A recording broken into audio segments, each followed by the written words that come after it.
अस्सलाम वालेकुम dear students, welcome to Mayer Academy. उम्मीद है सब खैरियत से होंगे। प्रीवियस मॉडल पेपर का आज हमने पेपर 3 डिस्कस करना है। फर्स्ट पार्ट डिस्कस कर चुके हैं, 35 MCQs हमारे क्लियर हो गए थे। आज हमने सेकंड पार्ट डिस्कस करना है जिसमें 36 टू ऑनवर्ड हम डिस्कस करेंगे। स्टार्ट करने से पहले एक रिक्वेस्ट है, अगर अभी तक चैनल को सब्सक्राइब नहीं किया तो सब्सक्राइब कर लें, फ्रेंड्स के साथ शेयर करें। लेक्चर अच्छा लगे तो लाइक भी ज़रूर किया करें। तो आज हमने स्टार्ट करना है 36 से। अगर कोई कन्फ्यूजन हो तो आप ज़रूर कमेंट किया करें। तो स्टार्ट करते हैं 36 से। And the statement is most popular method at all educational level is. इनमें से कौन सा मेथड है जो ज़्यादा पॉपुलर है? तो लेक्चर मेथड है, ऑप्शन सी करेक्ट ऑप्शन है यहाँ पे। नेक्स्ट है teacher performs practically and explains in, कि मेथड बताएं जिसमें टीचर परफॉर्म करता है प्रैक्टिकली, ठीक है, एंड एक्सप्लेन भी करता है साथ साथ। तो ऑप्शन सी है करेक्ट ऑप्शन, डिमॉन्स्ट्रेशन मेथड के जो भी कंसेप्ट हो टीचर परफॉर्म करके दिखाता है, ठीक है, एंड एक्सप्लेन भी करता है। तो यहाँ पे ऑप्शन सी करेक्ट ऑप्शन है। बाकी इंक्वायरी मेथड है, discovery method and problem solving, इन सब मेथड्स में स्टूडेंट एक्टिव भी होते हैं। तो नेक्स्ट है 38 पे micro teaching focus on the competency over. Micro teaching को यूज़ किया जाता है स्किल्स को मजबूत करने के लिए, उनको स्ट्रॉन्ग करने के लिए, ठीक है। ये क्यों यूज़ किया जाता है माइक्रो टीचिंग को? कि जो वर्क परफॉर्मेंस है टीचर्स की उनको अच्छा किया जा सके।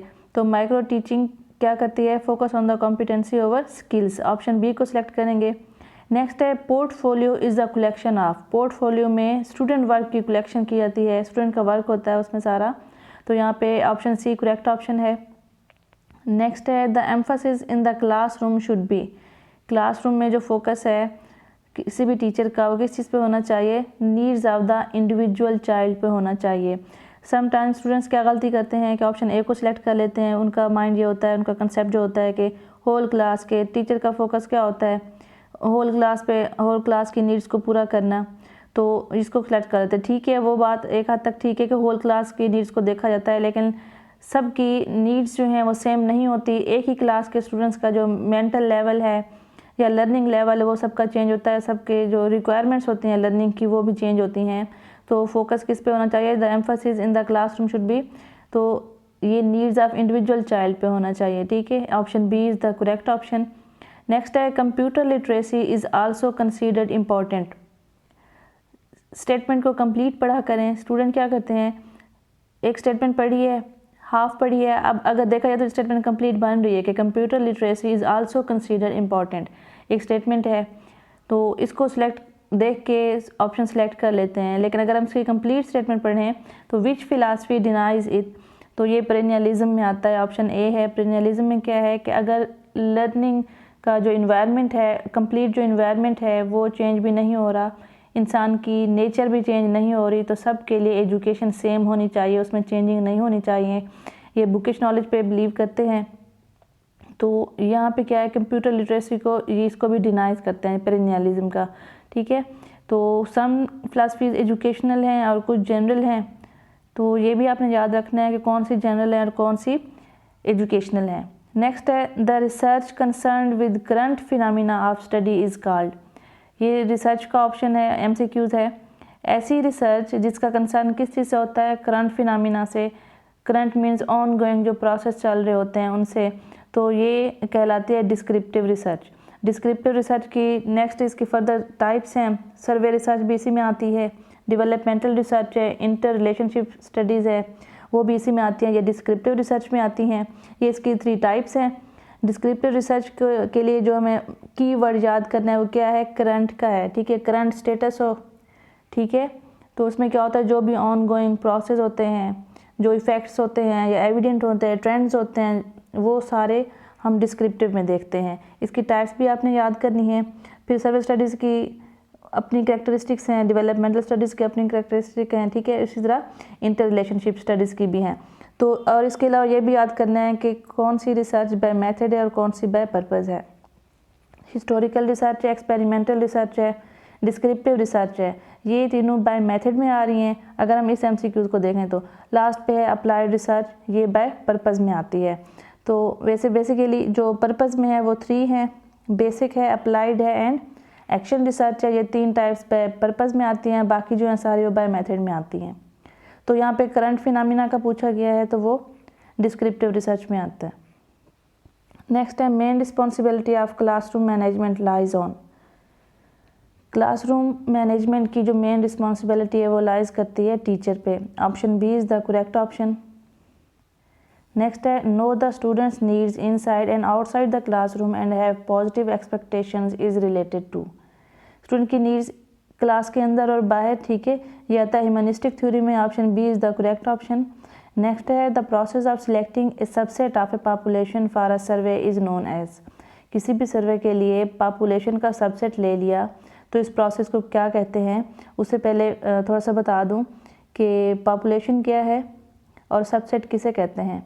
पॉपुलेशन मीन्स के होल ग्रुप आप अपने ले लिया, आपने 100 लोगों का ग्रुप ले लिया है तो उसमें से आपने 60 को सेपरेट कर लिया, ठीक है। आपने कहा 100 ये मेरे वो वाले हैं ग्रुप, वो वाला ग्रुप है जहाँ से मुझे अपनी रिलेटेड इन्फॉर्मेशन मिल सकती है, ठीक है। वो आपकी कंप्लीट पॉपुलेशन होगी 100 वाली।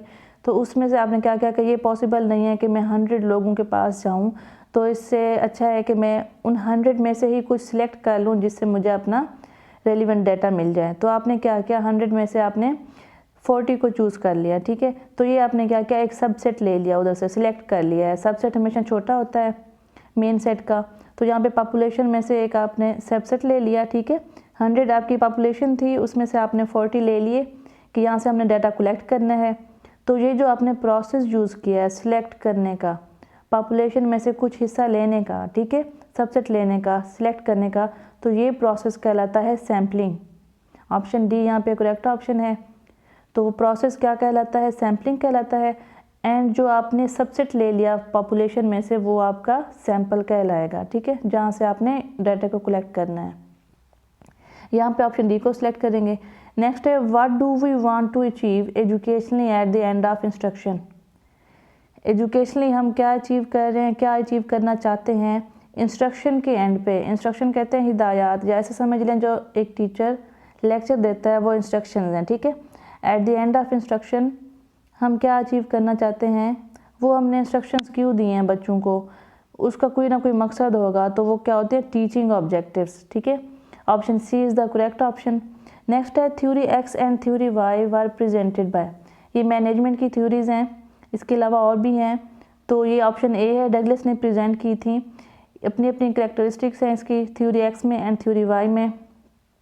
थ्योरी एक्स में ये कंसीडर किया जाता है कि जो भी एम्प्लॉयज़ हैं किसी भी ऑर्गेनाइजेशन में तो वर्क को पसंद नहीं करते, ठीक है, तो उनको स्ट्रॉन्ग सुपरविजन की ज़रूरत होती है। एक सुपरवाइज़र चाहिए जो उनके सर पे खड़ा रहे और उनके वर्क को चेक करता रहे।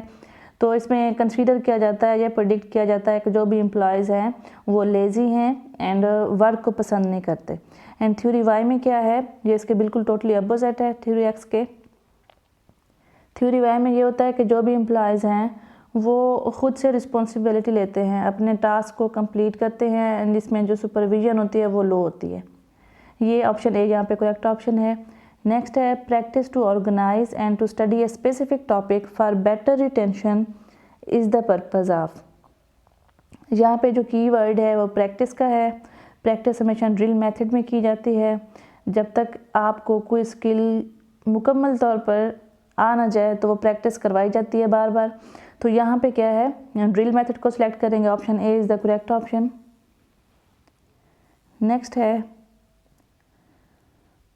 Self evaluation of class teaching. The teacher will not be able to evaluate the teaching. यहाँ पे वो क्या करेगा, prepare the textual material. Option C is the correct option. Next है research report should be in the. ये research का MCQs है। Research report हमेशा पास्ट टेंस में होती है। इसकी फर्दर 3 पार्ट हैं रिसर्च रिपोर्ट के, ठीक है। ये भी पूछा जाता है कि रिसर्च रिपोर्ट के कितने पार्ट्स हैं, तो वो 3 पार्ट्स हैं, ठीक है। तो ये हमेशा क्या होती है, पास्ट टेंस में होती है। नेक्स्ट है person who motivates the others possess the qualities of. ऐसा पर्सन जो मोटिवेट करता है दूसरों को, उसमें कौन सी क्वालिटीज़ होती हैं, वो लीडर की होती हैं। Option A is the correct option. Manager को क्यों नहीं सिलेक्ट किया कि मैनेजर क्या करता है, दूसरों को मोटिवेट नहीं करता, डायरेक्शंस दे के उनसे काम लेता है। एडमिनिस्ट्रेटर क्या है, थिंकिंग स्टेज है, ठीक है, सेट करना, गोल्स को सेट करना। एंड तो एग्जामिनर ऐसे ही है। तो आपने क्या करना है, मैनेजर, एडमिनिस्ट्रेटर एंड लीडर में कन्फ्यूजन हो जाती है स्टूडेंट्स को। तो आपने क्या करना है, इनके मेन काम को देखना है कि मैनेजर क्या करता है, दूसरों को डायरेक्शंस दे के आर्डर देके तो क्या करता है, उनसे काम लेता है। एडमिनिस्ट्रेटर में क्या होता है, पॉलिसी हो, ठीक है, कोई ना कोई प्लान हो, वो अरेंज किया जाता है, वो थिंकिंग लेवल पे है, ठीक है। ऐसा पर्सन जो दूसरों को मोटिवेट करे, तो ये क्वालिटी लीडर में होती है। Option A is the correct option. Next है the scientific process of classifying the things or arranging them in groups is called. Scientific process किस चीज़ का है, चीज़ों को अरेंज करना, उनको क्लासीफाई करना, तो ये क्या कहलाता है, टैक्सोनॉमी कहलाता है। Taxonomy means classification. नेक्स्ट है raw scores of test is referred to. Raw score क्या होते हैं किसी भी टेस्ट के, तो वो डाटा कहलाता है। इंफॉर्मेशन किस चीज़ को बोलते हैं कि आपने 10 लोगों से क्वेश्चंस किए, उनमें से कुछ ने रेलिवेंट जवाब दिया, कुछ ने नहीं दिया, तो आपने जब 10 से डाटा लिया, वो जो आपने 10 से आंसर लिए वो आपका डाटा था। 10 में से आपने जब देखा उसको, तो उसमें से 5 लोगों के जो आंसर थे, रिप्लाई थे, वो आपके काम के थे, तो वो आपकी इन्फॉर्मेशन होगी, ठीक है। तो यहाँ पे रा स्कोर का पूछा गया है, तो यहाँ पे डाटा को सिलेक्ट करेंगे। नेक्स्ट है the great method of teaching bye naturalist is. Naturalism philosophy पे जो बिलीव करते हैं वो नेचुरलिस्ट कहलाते हैं। उनके अकॉर्डिंग जो बेस्ट मेथड है टीचिंग का या फिर लर्निंग का, वो क्या है, प्ले वे मेथड है। डी को सिलेक्ट करेंगे। नेक्स्ट है the power delegated within an organisation. Power delegated within an organisation का मतलब है काफ़ी सारे लोगों के हाथ में पावर का दे देना, डेलीगेट कर देना, तो वो कहलाता है डिसेंट्रलाइजेशन।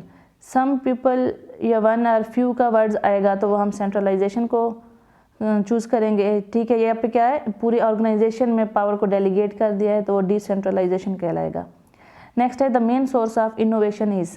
मेन सोर्स क्या है इनोवेशन का, वो ह्यूमन माइंड है। Option B is the correct option. Next है educational evaluation is a process by which. Evaluation हर प्रोसेस में होती है, ठीक है। करिकुलम बनाते हैं उसकी भी एवेल्युएशन होती है, जो हम पढ़ाते हैं बच्चों को eight the end of year उसकी भी एवेल्युएशन होती है, ठीक है। एवेल्युएशन का पर्पस क्या है, चेक करना कि वो जो ऑब्जेक्टिव सेट किए गए थे अचीव हुए, किस हद तक हुए, ठीक है। वैल्यू जजमेंट की जाती है। तो यहाँ पे क्या है, एजुकेशनल एवेल्युएशन है, ये प्रोसेस है। यहाँ पे ऑप्शन सी करेक्ट ऑप्शन है। A teacher and a student can assess their performance. Option C correct option है। नेक्स्ट है data are collected through questionnaire, interview और ऑब्जर्वेशन इन।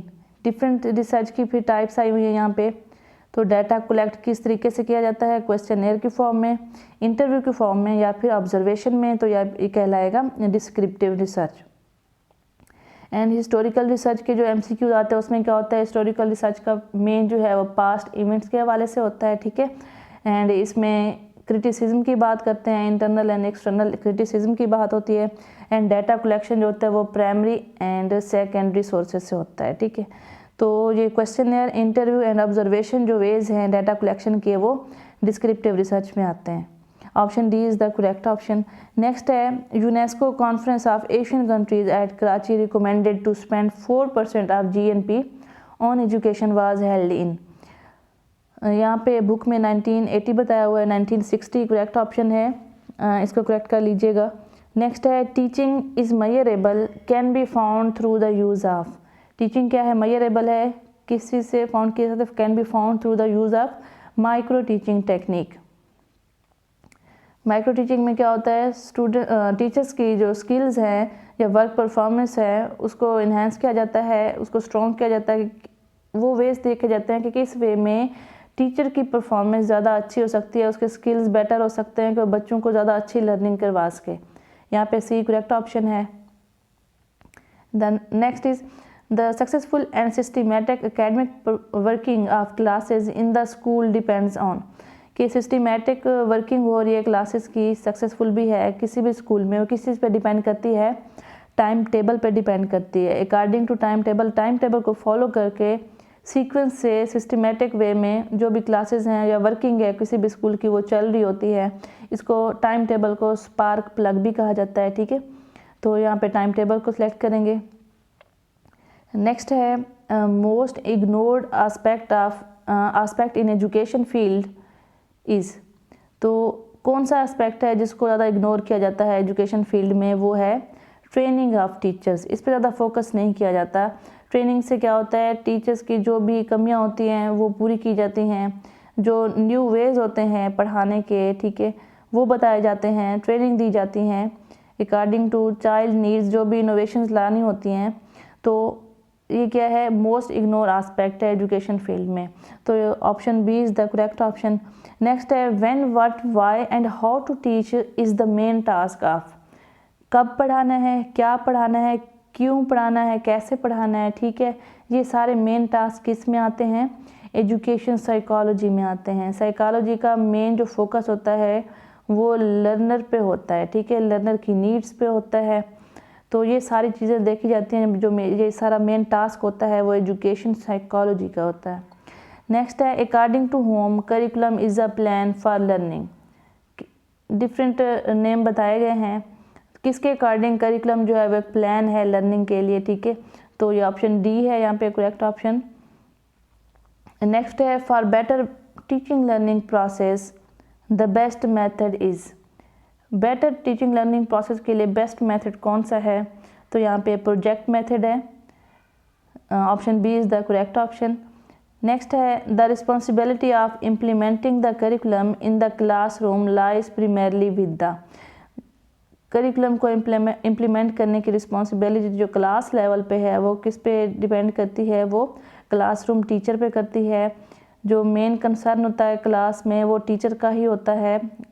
प्रिंसिपल का क्या है, उसने एडमिनिस्ट्रेटिव सीट पे बैठ के स्कूल का जो डिसिप्लिन है उसको मेंटेन करना है, बच्चों की वेलफेयर के लिए जो भी इंतजाम करने उनने करने हैं, ठीक है।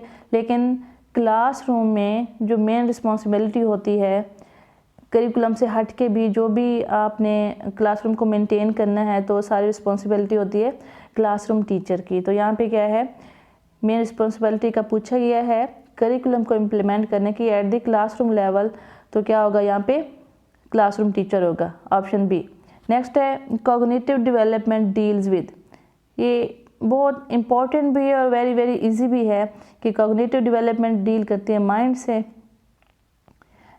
नेक्स्ट है it alone does not provide adequate basis of developing a scope of well rounded education.